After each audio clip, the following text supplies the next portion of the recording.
Ipinag-utos ng isang Brazilian Supreme Court judge ang agaran at ganap na suspensyon ng social media platform na X na dating kilalang Twitter at pagmamay-ari ng tech billionaire na si Elon Musk. Batay sa pahayag ni Alexandre de Moraes, ipinagbabawal ang social media platform hanggat hindi sumusunod ang X sa lahat ng court orders at bayaran ang multang ipinataw laban dito.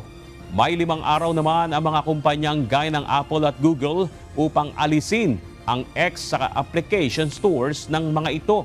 Ayon sa ulat, oras na maging epektibo ang ban, papatawan din ng nasa higit ₱250 milyon halagang multa ang mga taong gagamit ng X sa pamamagitan ng BPNS.